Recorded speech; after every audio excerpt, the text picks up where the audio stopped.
చట్టంలోనే హోదా అనే ఇష్యూ పెట్టి ఉంటే ఇవాళ అసలు ఈ సమస్య వచ్చి ఉండేది కాదు. పాపం అంతా కాంగ్రెస్దే. దాదాపుగా ఇది నిన్న వెంకయ్యనాయుడు గారు చర్చ సందర్భంగా మాట్లాడిన ప్రసంగంలో చేసిన కామెంట్. సరే, దాని గురించి అనేక సార్లు చర్చించుకున్నాం. కాకపోతే ప్రత్యేక హోదాతోనే సమస్యలన్నీ కూడా పరిష్కారం కావనేది ఆయన చెప్తున్నారు. అంటే దాదాపుగా ఇవ్వం అని మరొకసారి చెప్పినట్టే ఏమైనా అనిపించిందా, అంటే ఇంకా అవకాశం ఉందని అనుకోవచ్చు? 100% మోడీ గారు ఆ ప్రధానమంత్రి సీట్లో ఉన్నంత వరకు, బీజేపీ నేతృత్వంలో ఎన్డీఏ కేంద్రంలో అధికారంలో ఉన్నంత వరకు ఆంధ్రప్రదేశ్కు ప్రత్యేక హోదా వచ్చే క్వశ్చనే లేదని తెలిసిపోయింది. మీరు చెప్పినట్టు అది ఇవ్వాలనుకుంటే చట్టం అవసరం లేదు. 1 గంట పని ఎగ్జిక్యూటివ్ ఆర్డర్ ఇవ్వలేదు. చట్టమే కావాలనుకుంటే 2 yearsలో వాళ్ళే చట్టం పెట్టిండేవాళ్ళు, బిల్లు పెట్టిండేవాళ్ళు, పెట్టలేదు. లేదు, ప్రైవేట్ మెంబర్ బిల్లుకు ఇన్ని ఆటంకాలు కల్పించిండేవాళ్ళు కాదు. ముందు వచ్చేసి ఒక ఇష్యూ తీసుకురావడము, రెండవది ఇప్పుడు మనీ బిల్లుని తీసుకురావడము, కాబట్టి ఆయన తీసుకొచ్చిండే వాళ్ళు కాదు. నిన్న కూడా వెంకయ్యనాయుడు గారు మళ్ళీ సోదంతా చెప్పారు. ఆయన ఏమి చట్టంలో పెట్టలేదని చెప్పేసి మళ్ళీ ఆయన అంటున్నాడు. మళ్ళీ వచ్చేసి గతంలో ఆయనకు తెలుసు 11 రాష్ట్రాలకు చట్టం లేదు, ఈవెన్ బీజేపీ హయాంలో, ఎన్డీఏ హయాంలో ఉత్తరాంచల్ కూడా చట్టం లేదని ఆయనకు కూడా తెలుసు. కానీ చట్టం అవసరం లేదని తెలిసి కూడా మళ్ళీ చట్టం అంటున్నాడు. నెక్స్ట్ వచ్చేసి ఆయన ఇంకా కొన్ని మాటలు మాట్లాడినాడు. 14th ఫైనాన్స్ కమిషన్ చెప్పాడు నిన్న, మళ్ళీ మిగతా రాష్ట్రాలని చెప్పినాడు. ఆల్మోస్ట్ అన్ని పార్టీలు, అన్ని రాష్ట్రాలకు చెందినటువంటి ప్రాంతీయ పార్టీల వాళ్ళు కూడా సపోర్ట్ చేశారు, అందరూ చేశారు. కాబట్టి ఇప్పుడు మిగతా రాష్ట్రాలు అడుగుతున్న దానికి అది ఇష్యూ కాదు. మిగతా రాష్ట్రాలు వచ్చేసి వాళ్ళేమీ ఆంధ్రప్రదేశ్కు ఇవ్వండి నేను చెప్తూను, మాకు కూడా వీలుంటే చూడమని చెప్పారు, అంతే తప్ప దానికి ముడిపెట్టలే. మాకు ఇస్తేనే వాళ్ళకి ఇవ్వాలని చెప్పేసి ఈవెన్ ఒడిశా కానీ ఏ రాష్ట్రం కూడా మాకు ఇస్తేనే వాళ్ళకి ఇవ్వాలని పెట్టలేదు. కాబట్టి ఇప్పుడు మిగతా రాష్ట్రాలు ఒప్పుకోలేదు, అడుగుతున్నాయి అనేది ఇష్యూ కాదు. 14th ఫైనాన్స్ కమిషన్ అనేది పార్లమెంటు సుప్రీం. కాబట్టి ఆ పార్లమెంట్లో, గతంలో పార్లమెంట్లోనే స్టేట్మెంట్ ఇవ్వడం జరిగింది ప్రధానమంత్రి, అండ్ ఆ పార్లమెంటు ఆమోదించింది. ఇప్పుడు ఈ పార్లమెంట్ వచ్చేసేసి ఆమోదిస్తూ ఉంది. కాబట్టి 14th ఫైనాన్స్ కమిషన్ అనేది అది అర్థం లేని ఈ పరిస్థితిలో అన్నాడంటే ఇంకా రేపు ఈ రోజు అంతా మిగతా సోది చెప్పడము, ఈ రోజు మళ్ళీ అరుణ్ జైట్లీ ఇంకో సోది చెప్తాడు, మేము అంత ఇచ్చాము ఇంత ఇచ్చామని చెప్పేసి. దీని గురించి ఏం చెప్పరు. కాబట్టి 100% రాదనేది మోడీ గారు ప్రధానమంత్రి రాదు. కానీ మీరు ప్రయత్నం అయితే చేస్తూ ఉంటారు. రెండవది టీడీపీకి సంబంధించి ఇక్కడ ఇంకా వాళ్ళకు కూడా అర్థమవుతుంది. మీరు కేవలం వచ్చేసి రాష్ట్రంలో అధికార పార్టీనే కాదు, అక్కడ భాగస్వామిగా పార్టీగా ఉన్నారు. మీరు కూడా వచ్చేసి మేము కొట్టినట్టు నటిస్తాము, మీరు ఏడ్చినట్టు నటించండి అనేక నాటకాలు వద్దు. ఇప్పుడు మీకు ఒకటే, ఎందుకంటే నిన్న సీఎం రమేష్ గారి ప్రసంగంలో కూడా ఆయన ఎక్కడ అంటారు కదా, తమలపాకులతో కొట్టారు అని నాయకులు మాట్లాడినట్టు అట్లాగే జరిగింది మొత్తం ప్రసంగం అంతా. అంటే ఎక్కడ ఒత్తిడి తెచ్చిన పరిస్థితి ఏం కనిపించలా. ఒకటి సార్, తులసిరెడ్డి గారు ఇన్ని చెప్పాడు కదా, నిజంగా కాంగ్రెస్కే చిత్తశుద్ధి ఉన్నట్టయితే ఒక జాతీయ పార్టీగా ఆ రోజు మాయావతి ఒక లేఖ ఇస్తే 4 రాష్ట్రాలు చేయమంటే ఆ లెటర్ పక్కన పెట్టేసి ఈ ఆంధ్ర ప్రజలకు అన్యాయం చేసిన ఘనత ఎవరిదండి? కాంగ్రెస్ పార్టీది. ఆ రోజు ఓకే మీరు చేస్తున్నారు, 2 రాష్ట్రాలకు న్యాయం చేయమని మా నాయకుడు 7 రోజులు నిరాహార దీక్ష చేస్తే ఇదే కాంగ్రెస్ సాంఘీభావం తెలియజెప్పొచ్చు కదా, చెప్పలేదు. 3, ఈ రాష్ట్రానికి మాకు ఇన్ని లక్షలు కావాలి, విభజన చేశారు అని అంటే దిగ్విజయంగా ఏం మాట్లాడాడండి? అపహాస్యంగా మాట్లాడాడు. అంటే మీకు ద్వంద్వ వైఖరి, మీ ఉనికిని కాపాడుకుంటా చేస్తున్న డ్రామాలే తప్ప నిజంగా రాష్ట్రానికి, రాష్ట్ర ప్రజలు, తెలుగు ప్రజలకు న్యాయం చేయాలని అయితే లేనేది మాకు స్పష్టంగా కనపడతా ఉంది. ఇక మీరు అన్నారు మా గురించి, కానీ ఎందుకు అనుమానించాల్సి వస్తుంది? ఒకవేళ పార్టీ వైపు నుంచి ఉపసంహరించుకోమనే సూచన వచ్చినా కూడా బిల్లుపై వెనక్కి తగ్గిన చాలా స్పష్టంగా చెప్తున్నారుగా. మాకు అది కాదండి, మాకు పార్టీలతో సంబంధం లేదు, రాష్ట్ర ప్రజలే ప్రయోజనాలే ముఖ్యం. మాకు అధికారం ఉన్నా లేకపోయినా. ఈవేళ కాంగ్రెస్ పెట్టారు కాబట్టి మేము సపోర్ట్ చేయమని అంటలేదు కదా. మేము ఎవరు చేసినా ప్రయోజనాల కోసం మేము సమర్థిస్తామని కూడా మేము చెప్పడం జరిగింది. 2, మా ప్రయత్నం అంటున్నారు. ఇది 2 సంవత్సరాల బేబీ ఆంధ్ర రాష్ట్రం అనేది. ఈ బేబీకి వ్యాక్సిన్ కావాలని మనం అందరం కూడా కోరుకుంటా ఉన్నారు, వ్యాక్సిన్ ఇస్తూ ఉంటారు. అట్లాగే చంద్రబాబు నాయుడు గారు తనకున్న పరిపాలన దక్షతతో ఈ బేబీని జాగ్రత్తగా సాకుతూ వస్తూ ఉన్నారు. కాబట్టి ఏమేమి కావాలి అంటే ప్రత్యేక హోదాతో పాటు మనకి పోలవరం కంప్లీట్ చేసుకోవాలా, రాజధాని నిర్మాణం చేసుకోవాలి, బ్యాక్వర్డ్ జిల్లాలు ఏదైతే ఆ రోజు బిల్లులో పొందుపరిచారో వాటితో పాటు ప్రధానమంత్రి చేసిన వాగ్దానాలు ఏదైతే అవన్నీ కూడా ఫుల్ఫిల్ చేయమని. తులసిరెడ్డి గారు అన్న పాయింట్ ని మీరు కూడా ఒప్పుకునే పరిస్థితుందా? ప్రధానిగా మోడీ ఉన్నంత కాలం లేదు, ఆయన ఇవ్వనని చెప్పాడా? ఇస్తానని కూడా చెప్పట్లేదు. కాదు ఆయన ఏమన్నా చెప్పలేదు కదా. వీళ్ళు 10 సంవత్సరాలు ఇక్కడ కాంగ్రెస్ అధికారంలో ఉందా, ఇంకా మేము భాగస్వాములమే, అక్కడ వాళ్ళకి అధికారంలో ఉన్నారు.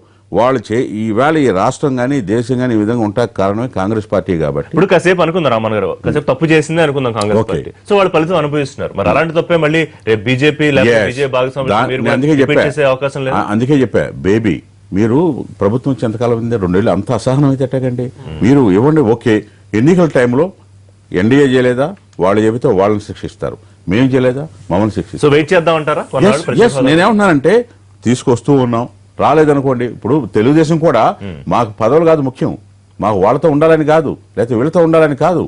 నరేంద్ర మోడీ గారు, చంద్రబాబు నాయుడు గారు ఒకే వేదిక మీద ఏదైతే ప్రజలకు వాగ్దానాలు రాష్ట్రంలో చేశారో అదే విధంగా అవన్నీ కూడా ఇంప్లిమెంట్ చేసే బాధ్యత మా మీద వాళ్ళ మీద కూడా ఉంది. ఆ సంగతి వాళ్ళకే తెలుసు, వాళ్ళ మేనిఫెస్టోలో కూడా పెట్టారు బీజేపీలో. మేమేం చెప్పామో మేము కూడా కాంగ్రెస్ కోరుకున్నప్పుడు కాదు, టైం పట్టినా అవకాశం ఉన్న ప్రత్యేక హోదా తీసుకొస్తారు. ఎస్, తప్పకుండా ప్రత్యేక హోదాతో పాటు నేను ఏం చెప్తున్నా అంటే మళ్ళీ ఒకసారి మీకు రిపీట్ చేస్తున్నాను. కాంగ్రెస్ చేసిన తప్పే మేము చేయదలుచుకోవాలా? వాళ్ళు ఏం చేశారు, 7 మంత్రులు ఉన్నారు కేంద్రంలో, 32 మంది పార్లమెంట్ సభ్యులు ఉన్నారు. సమైక్యం అనే నినాదం కింద మనకి రావాల్సిన హక్కులు మనం అందులో పొందుపరచడంలో వైఫల్యం చెందారు. మనం హోదా కోరుతూ, ప్రత్యేక హోదా కోరుతూ మిగతావి రాజధాని నిర్మాణం గాని, పోలవరం గాని, బ్యాక్వర్డ్ జిల్లాలకు గాని ఏదైతే అవన్నీ కూడా తీసుకునే అందులో వైఫల్యం చెందకుండా దీనితో పాటు అవి కూడా ప్యాకేజ్ కావాలని కోరుకుంటుంది తెలుగుదేశం పార్టీ. ఆ దిశగా మేము పయనిస్తా ఉన్నాం. ముఖ్యమంత్రి గారు ఎప్పుడైనా ప్రధానమంత్రికి చెప్పారు, వాళ్ళకి చెప్తున్నారు, మా పార్లమెంట్ సభ్యులు చెబుతున్నారు. వైసీపీ సభ్యులను మాట్లాడుతూ ప్రత్యేక హోదా సంజీవని కాదని ముఖ్యమంత్రి ఆయన అన్నాడు కదా, హోదా మాత్రమే వైఎస్ఆర్సీపీ సభ్యుడు మాట్లాడిన దాని మీదే నువ్వు మర్చిపోబాకు బాబు, జయరామ రమేష్ గారు ఆర్టికల్ 3 ప్రకారం మీరు రాష్ట్రాన్ని మొక్కలు చేయమన్నామని ఇచ్చిన సంగతి గుర్తు చేశాడు. కాబట్టి వాళ్ళు ఏంటంటే రాజకీయంగా మాట్లాడుతున్నారే గాని ప్రజలు ఇక్కడ కావాల్సింది రాజకీయాలకు అతీతంగా ప్రజా సంక్షేమం, రాష్ట్రానికి ఏం కావాలి, ఈవేళ విభజన జరిగింది, మనం న్యాయం చేసుకోవాలి, అందరం కలిసి కేంద్రం మీద ఒత్తిడి తీసుకొచ్చే విధంగా ఉండాలి. సీతారాం నాయక్ గారు మీరు చెప్తారు కానీ లాస్ట్ సీతారాం నాయక్ గారు నిన్న రాజ్యసభ సభ్యులు కేకే మాట్లాడుతూ కూడా సపోర్ట్ చేస్తూనే సరే తెలంగాణ రాష్ట్రానికి ఏం కావాలి ఇప్పటిదాకా ఏమేం చేయలేదా అని ప్రస్తావించారు. సో అవుట్ రైట్ గా ఏపీ ప్రత్యేక హోదా విషయంలో టీఆర్ఎస్ సపోర్ట్ ఎప్పుడు ఉంటుందా, ఏ సందర్భంలో అయినా, ఇటు ప్రైవేట్ బిల్లు వ్యవహారంలో కానీ ఏ సందర్భంలో కానీ? అది నిన్న స్పష్టత చేశారు కదా, ఫ్లోర్ లీడర్ ఎవరైతే ఉన్నారో కేకే గారు నిన్న స్పష్టంగా చెప్పారు.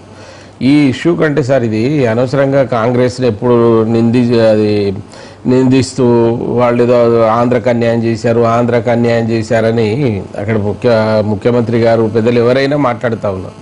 ఆంధ్రకు ఇప్పుడు తెలంగాణ విభజన జరగాలి మొదటి నుంచి ఉన్నదనేది అందరి కోరిక. అది మళ్ళీ ఆ కాంగ్రెస్ను ఎత్తిపడేయకుండా ఇప్పుడు ఉన్నటువంటి దాంట్లో ఎన్డీఏతో కేంద్ర ప్రభుత్వంలో మంత్రులు ఉన్నారు. మీ మ్యాండేట్ ఏంటి, ఏం చెప్తున్నారు ప్రధానమంత్రికి? ఇప్పుడు ఇవన్నీ ఇవాళ కాంగ్రెస్ వాళ్ళు మళ్ళీ బిల్లు పెట్టి, ఎందుకంటే మైలేజ్ రావాలి, వాళ్ళు బుడగొట్టుకునేది తెచ్చుకోవడానికి వాళ్ళ ప్రయత్నాలు వాళ్ళు చేస్తున్నారు. నాకు తెలిసినంత వరకు ఇది రాజ్యాంగంలో ఏముందంటే ఇది 6th షెడ్యూల్లో ఏదైతే ఉంటుందో హిల్ ఏరియాస్ కొంత అంటే అక్కడ ఏ రవాణా సౌకర్యాలు కానీ అక్కడ అభివృద్ధికి నోచుకున్నటువంటి ప్రాంతాలలో మాత్రమే దీన్ని స్పెషల్ స్టాటస్ అనేది ఇస్తారు. కానీ స్పెషల్ ప్యాకేజ్ ఇవ్వడానికి నేను మొన్న కూడా పార్లమెంట్లో మాట్లాడినప్పుడు చెప్పాను, మీరు చేసే ప్రయత్నం ఇది మీరు అందరూ పని లేకుండా నిందించుకొని 2 సంవత్సరాలు గడిచిపోయింది. మ్యాండేట్ కేంద్ర ప్రభుత్వానికి అందరం ఇద్దాం, రీఆర్గనైజేషన్ బిల్లులో పెట్టినవి ఎందుకు చేస్తలేరు? ఆ రీఆర్గనైజేషన్ బిల్లు పెట్టినట్టు చేసి మీరు కావలసినటువంటి ప్యాకేజీ రాజధాని నిర్మాణానికి ఇవ్వాలి. మీరు ఒప్పుకున్నటువంటి డబ్బులు తెచ్చుకోవడానికి కాంగ్రెస్ అక్కడ ఉండేటువంటి టీడీపీ పార్టీ కేంద్రంలో ఉండి ఆ డబ్బులు తెచ్చుకోకుండా అవి రాకుండా ఇప్పుడు మీరు స్పెషల్ స్టాటస్ అని కాంగ్రెస్ పెడితే దాన్ని ఆర్థిక ప్యాకేజీ మీద దృష్టి పెడితే బెటర్ అంటారా? ప్రత్యేక హోదా రాదండి, ప్రత్యేక హోదా రాదు. 10 రాష్ట్రాలు ఇట్లా నిల్చున్నాయి, 10-15 రాష్ట్రాలు ప్రత్యేక హోదా ఇస్తే తెల్లారే మళ్ళీ బిల్లు పెడతారు, తెల్లారే ఇస్తారు. ఇది వారు అన్నట్టు ఈ ప్రత్యేక హోదా అనేది వచ్చేది ఉండదు సార్, ఇది అనవసరం. అది ముఖ్యమంత్రి చంద్రబాబు నాయుడు 2-3 సార్లు మీటింగ్లు అన్నారు, ప్రత్యేక హోదా లేకుంటే మనం ఏమైనా వేరే తెచ్చుకోలేమా చేయలేమా అన్నారు. వాళ్ళకు కూడా తెలిసింది ఇదంతా టైం కిల్లింగ్, మనం నష్టపోయే ప్రయత్నమే తప్ప ఇంకోటి ఏం లేదు. ఒకటే చేయాలి, వాళ్ళ దగ్గర స్పెషల్ ప్యాకేజీ ఇచ్చేటువంటి అవకాశం ఉంది, తీసుకునేటువంటి మార్గం టీడీపీ దగ్గర స్పష్టంగా ఉంది. ఎందుకంటే వాళ్ళతో భాగస్వాములు అయి ఉన్నారు, దానికి మేము కూడా సపోర్ట్ చేస్తాం, తప్పేం లేదు. ఎందుకు చేయకూడదు? కొత్త రాష్ట్రం, కొత్త విభజన జరిగింది. ఇప్పుడు వాళ్ళు రీఆర్గనైజేషన్ బిల్లో పెట్టి ఇచ్చేటువంటి గతి లేకుండా ఉన్నప్పుడు ఇంకా కొత్త స్పెషల్ స్టాటస్ ఇస్తారనేది అది ఎవరైనా ఒప్పుకునే విషయం అనేది అది వృధా ప్రయత్నమే. నా దృష్టిలో అయితే వృధా ప్రయత్నం. ఏదో ఆ రోజున కాంగ్రెస్ పొడగొట్టుకున్నది కనుక ఇలా కాంగ్రెస్ ఏదో చేస్తున్నాం అనేటువంటి మైలేజ్ కొరకు అది ఉన్నది. కానీ ఊరికే కాంగ్రెస్ ఎత్తి పొడవడం, నిందించడం వల్ల స్పష్టంగా చెప్పే అవకాశం ఉంటుందా? కాదండి, రాదు అని చెప్పడానికి మాత్రం అసలు ఛాన్సే లేదండి. ఇప్పుడు రెండు హోదా వేరు, ప్యాకేజీ వేరు. మాట్లాడినప్పుడు క్లియర్ గా మాట్లాడాము. ఇప్పుడు 3 సంవత్సరాలు ఉంది తను అన్నట్టుగాని. ఇప్పుడు ఉన్న ఒక వీళ్ళు ఇన్ని ఏళ్ళు చేసిన ఈ తప్పిదన్న ఆ రోజు 2 సంవత్సరాల నుంచి లేది.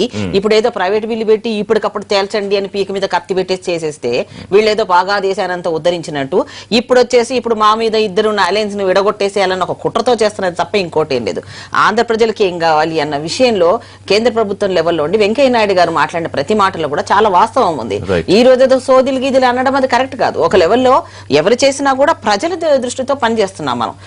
ఒక సామాన్య కార్యకర్తలను తీసుకొచ్చి ఈ రోజు అందరు కూడా ప్రజలు ఏమనుకుంటున్నారో గమనించే స్థాయిలో చైతన్యం వచ్చింది. కాబట్టి ఏది మాట్లాడినా కాంగ్రెస్ ఏదో గొప్ప చేసింది ప్రైవేట్ బిల్ అని ఇప్పుడు 2 సంవత్సరాల తరచలేసి ఇప్పుడు చావు కేకలు పెట్టుకుంటా ఇప్పుడు ఏదో ఒక సీటు కోసమే రాజకీయాలు చేయడం అనేది మానేయాలి. 3 సంవత్సరాలు ఉంది. 2 సంబంధించిన ఇద్దరు ముఖ్యమంత్రి అనుభవమైన ముఖ్యమంత్రి ఉన్నారు, ప్రధానమంత్రి గారు ఉన్నారు, వెంకయ్య నాయుడు గారు పెద్దలు ఉన్నారు. వాళ్ళ మీద నమ్మకం విశ్వాసం వాళ్ళకుంది. కానీ చూద్దాం. థ్యాంక్ యూ వెరీ మచ్ అండి లైవ్ షోకి అందరూ వచ్చినందుకు. రైట్, ఇక అమెరికా ఎన్నికలకు సంబంధించి అందరూ ఆసక్తిగా ఎదురు చూస్తున్న నేపథ్యంలో అక్కడ ప్రతి అంశాన్ని ఎన్టీవీ ప్రత్యేకంగా లైవ్ కవరేజ్ ఇస్తోంది. ప్రస్తుతం democratic presidential candidate Hillary Clinton మాట్లాడుతున్నారు. లైవ్ చూద్దాం.